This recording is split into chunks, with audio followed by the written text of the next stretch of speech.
Today marks 50 years since the fall of Saigon, leading to the definitive end of the Vietnam War. On April 30th, 1975, Saigon fell to northern Vietnam forces. Thousands of Americans and South Vietnamese were evacuated from the U.S. Embassy in Saigon, with many refugees arriving here in the U.S. Joining us now to discuss this historic moment is retired U.S. Army General Barry McCaffrey. And General, I want to take a moment to acknowledge that you were awarded multiple decorations for your extensive service in Vietnam. From myself and everyone here at King 5, we want to thank you for your service. Thank you. So as we look at the images of the evacuation 50 years later, it's hard to think about we are already here. How do they resonate with you now, especially as a veteran?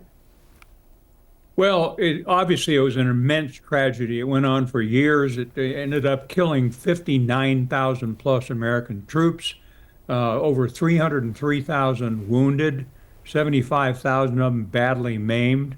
Never mind the terrible loss of life among the Vietnamese. So although it was a tragedy, it was also a statement on the power of the Constitution.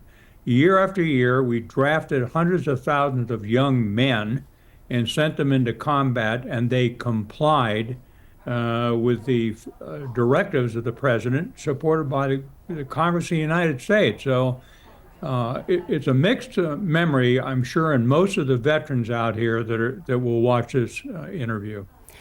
General, this is considered also the largest helicopter evacuation in history. Can you tell us about the sheer scope of evacuating thousands from the embassy? When we see the video, we see the pictures, it was a very intense moment.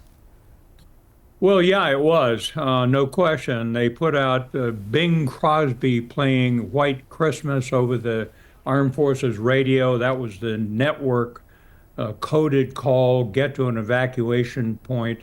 But I must remind you that by and large, the armed forces, which at the max deployment capacity, we had over 500,000 troops in Vietnam. They were gone. So it was primarily the CIA, the State Department, USAID, and other agencies, and reporters and people working in Saigon that were trying to get out. Most of them did, not all of them. It was a very chaotic scene. Absolutely. And Joe, if you can quickly remark on this, when we think of the legacy, thousands of Vietnamese refugees arrived in the U.S., leading to Little Saigon enclaves and communities across America, including here in Seattle. Why is it important to remember this historic day that led to all of this? Well, certainly the best thing that came out of the Vietnam War, bar none, was the hundreds of thousands, more than 1 million Vietnamese who came to this country and who have their children in particular now are helping run it. So it's an incredibly impressive culture, a work ethic, a family-oriented group, and America benefited from having those who fled communism at the risk of their life by sea and jungle through Laos and Cambodia, and now are American citizens. In your later years in your service, you helped shape U.S. military policy. When we think back, what lessons have we all learned from the fall of Saigon that are still relevant today? I can't help but think of armed conflicts in Afghanistan and the withdrawal of the troops in 2021, and even the current war in Ukraine. Yeah, well, there's no question that that Vietnam was a great tragedy. It consumed hundreds of thousands of lives. To include 49,000 American troops killed and 300,000 plus wounded. I think the political lesson of it is that the civilian leadership of the country, when they commit the armed forces to battle, has to understand the objectives they're trying to achieve, and then use any amount of resources, force, soft power, intelligence, allies, to achieve their objective. So I think what ended the American support for the Vietnam War wasn't the terrible loss of life. It was a growing conclusion by the American people that the government did not know what they were doing. And I don't think they did.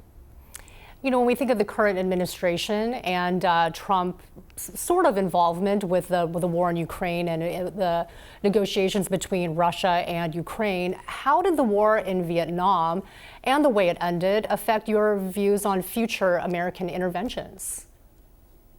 Well, Ukraine, of course, is a very special case. It's a sovereign country. It's one of the largest countries in Europe. It's fighting for its survival against naked Russian aggression, which has seized Crimea a few years back and now is trying to gobble the whole country. It's widely supported by all of our European allies. The Ukrainians are willing to fight and die for their own freedom. They want to be part of Europe. So I think it is somewhat different than Vietnam, where North and South Vietnam were fated to eventually be reunified. They were the same people. Not so in Ukraine. Absolutely. And finally, General, kind of going back to the fall of Saigon 50 years ago today, when you see the images, I can't help but think about this. They're very, very intense, and it was a very emotional time as well. At the time, during the throes of the war, did you even imagine that that moment would happen? And when you look at these pictures now, what are your thoughts? Well, I think it's important for me to lay down a marker. The end of South Vietnam came when Congress said no more money. At that point, it was patently clear to the South Vietnamese armed forces and the people that they would succumb to a very aggressive, well-led North Vietnamese army backed by the Russians and the Chinese. So Congress pulled the rug out from under the South Vietnam. It was a political decision, which is appropriate for Congress, and that's what caused that evacuation. Mm-hmm. Okay. Well, thank you very much, General Barry McCaffrey, for your insights. 50 years later, we so appreciate it. Thank you. Good to be with you.